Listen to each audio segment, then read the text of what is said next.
with another video on the Camaro.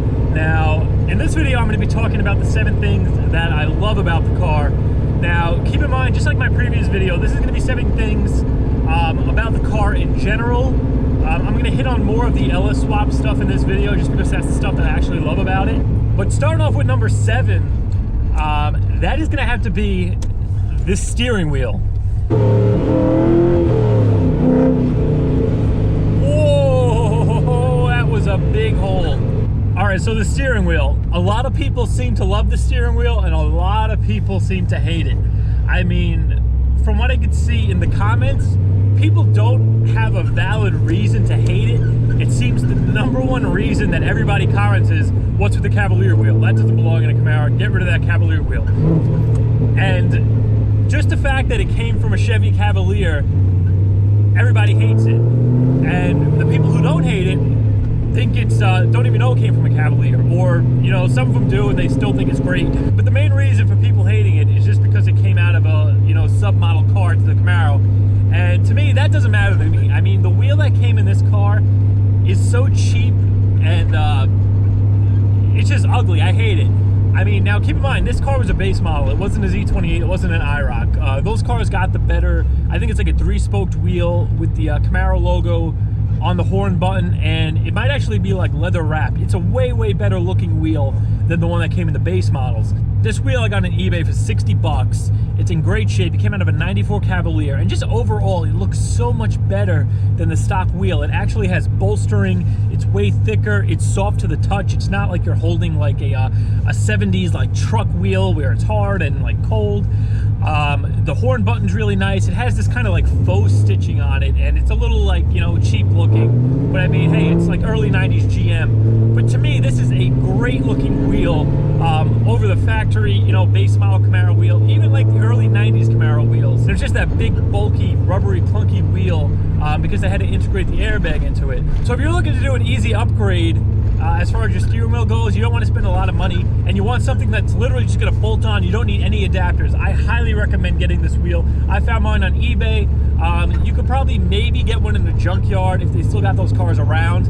Plus, a lot of people seem to forget C6 Corvettes share the same steering wheel as a Chevy Cobalt. If you just take a look at a Cobalt wheel and the C6 Vet wheel, it's literally a Cobalt wheel just with the Vet logo in the middle. And then they added some buttons for like the volume controls and stuff. It may have paddle shifters, I'm not sure, but it's essentially a Chevy Cobalt wheel. They just dressed it up a little bit. Number 6, that has to be the wheels and tires. I love the wheels on this car. I have Firestone Firehawk tires on it. I'm not crazy about the tires in particular. I mean, you know, they're good tires. They weren't very expensive. They did pretty good at the track. I mean, when I went with the blower on street tires, I was able to pull like an 11.4 out of it. I really like the wheels. Now, I have C5 Vet wheels, for anybody who doesn't know. They're 18 by 9.5 all the way around. So I have 275, 35, 18 tires in the front, and then a little taller 275, 40 18s in the back. Now, I just love the way these look on the car. I did have them plastic dipped for a majority of the time that they were on here. And after I took the plastic dip off when I got the car painted, I mean, the silver just looks so, so good with the blue. I always get compliments on them. And I love the fact that they are GM wheels. You know, they're not aftermarket. They came off an early 2000s Corvette. Stuff like that I love, where you could just take something for another model and it'll fit, and it just looks like it belonged on the car. That stuff I really get a kick out of. And to fit them, really nothing much had to be done. I mean, I already had a 4-gen rear in the car, so the backs fit without a problem. I didn't need spacers. I am running 2-inch wheel adapters on the front. It's essentially a spacer, but it does bolt on. It's not like one of those flimsy little discs that you just sandwich in between the wheel. So it is a lot more secure. I've been running them for over 2 years now. As far as fitment goes, there really isn't any rubbing in the front. I do have a 275 on the front.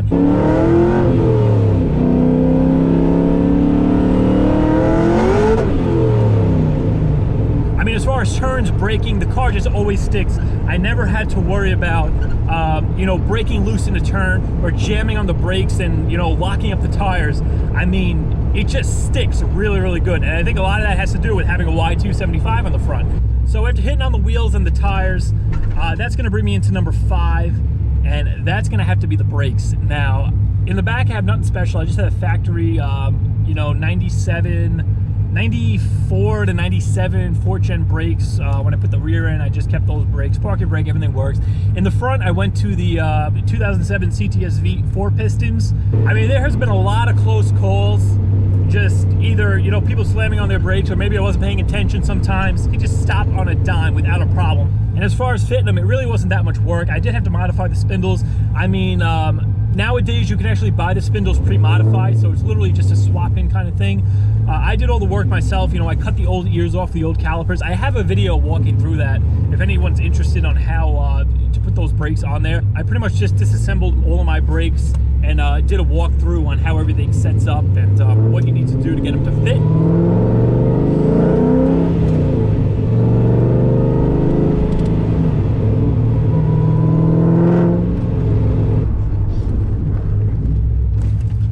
But yeah, it fucking stops. Number 4 for me is gonna have to be the check engine light. Now, this may sound a little stupid, but after doing this swap, the fact that I have a working check engine light, I think that's great. I mean, it just makes the whole swap just seem so, like, you know, factory, and it's supposed to be there. The harness I'm using, a lot of you guys know, is from PSI Conversion. I paid like 580 bucks for it.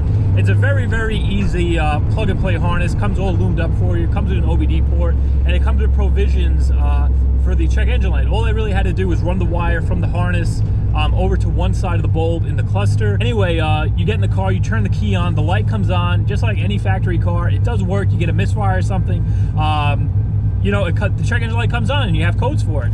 And to me, I think that's great. I mean, as simple as it is, just having a you know, working check engine light in a swapped car, it just makes it seem, you know, like it's supposed to be there, and it's not as modified as it actually is.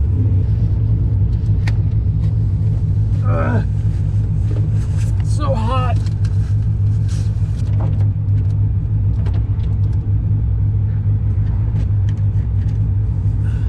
So on to number 3. This doesn't have anything to do with the swap, but it is something that I do love about this car, and that is the spoiler. Now, given this spoiler did not come on this car, a lot of you guys know this used to be a 2.8 V6 Sport Coupe, but honestly, when I first saw this spoiler, and I actually heard this from quite a few guys who also have the spoiler on their car right now, I thought it was hideous. I didn't know you know, if it was stock for the car. This was about maybe 4 or 5 years ago when I was just getting into these cars. I thought it was just something that somebody threw on there, but once I realized that it came stock that way, and GM actually, you know, took time in designing this thing and put it on the car, it grew on me more and more. And once I finally figured out the route I was going with this car, and I wanted to make it kind of like an all-around track car, kind of handling kind of car, I had to have that spoiler. I mean, the ground effects, the spoiler, it really just gives the car this like ridiculous kind of track look, kind of like the new 1LE Camaros, like the Z01 1LE or the ZR1 with that just huge spoiler on the back.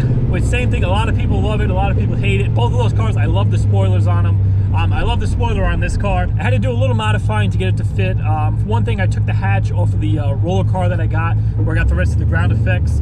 And from there, I just had to go and weld all of the holes up for my previous spoiler.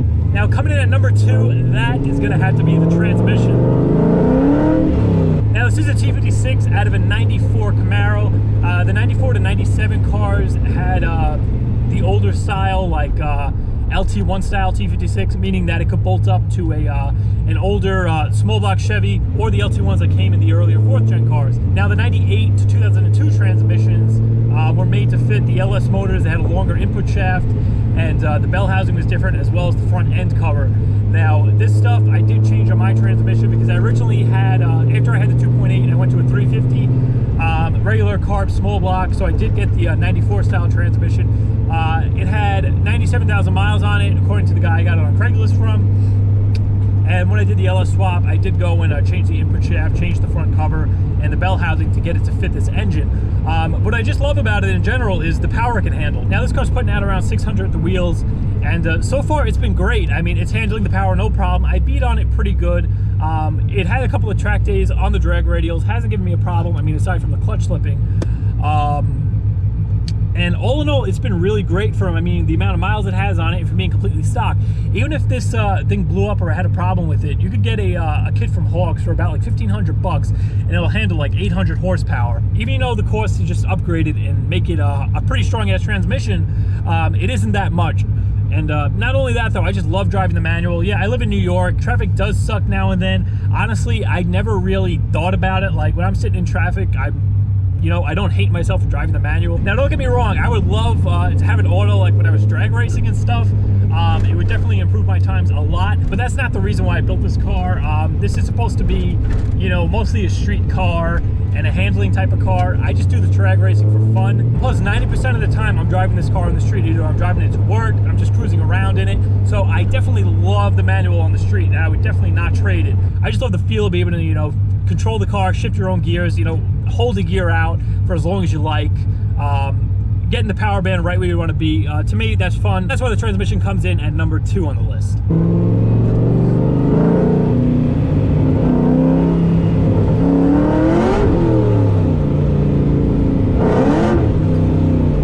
All right, now for number 1. This might seem pretty obvious, but that is going to have to be the LS swap. Now, there's quite a lot of things to love about the swap, but for me, the main thing I'm going to really focus on is the engine itself. Now, for any guys who don't know, this is a 5.3 out of a 2003 Silverado. It is an LM7, a Gen 3 LS motor, so it doesn't have the slightly stronger rods of the Gen 4 small blocks, but I did buy it on Craigslist for $300 about 4 years ago. It came as a long block with the heads, didn't have an intake, didn't have accessories on it. It was pretty much just bare with the heads. I pulled it apart, did the head gaskets, oil pan gasket.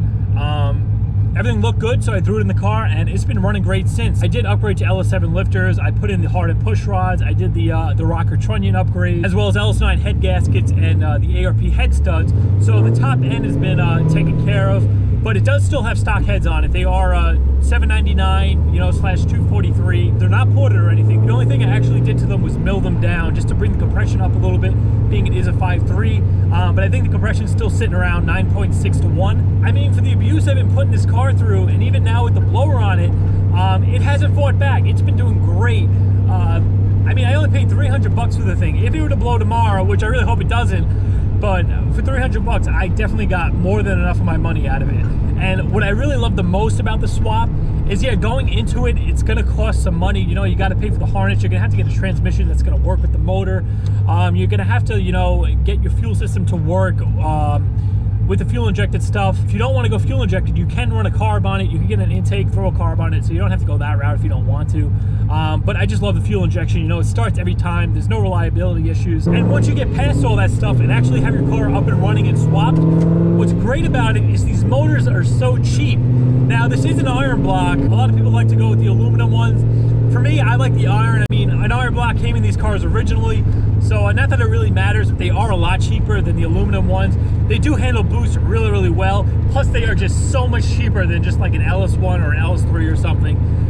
You saw I got this one for $300. You go to a junkyard, get a long block, complete with accessories, probably for $500-600. But they can be found for very, very cheap. And in stock form, they just handle so much more power over the old small blocks. And what I really love about it is, once the car is swapped, if your motor went or something, the swap's already done. Everything's already wired up. All you got to do is, just like any other car, unplug everything, pull the motor out, get one from a junkyard, throw it back in. Say you did a swap, say you were short on cash and you're trying to keep it budget friendly and you just went with a 4.8 when you first did your swap, you can easily just upgrade, to a 5.3 or a 6.0 and just drop it right in. Everything's going to bolt right up. All the connectors are going to be the same. The only thing you're really going to have to do is kind of touch the tune up a little bit for large displacement. So if you're on the fence about spending the money and actually doing the swap, for me, when I was looking into it, that's what was actually the deciding factor. Not just only the availability of the engines and the reliability, and just being able to go and like pull it from a junkyard or a salvage place and just throw it back in case you had a problem with it.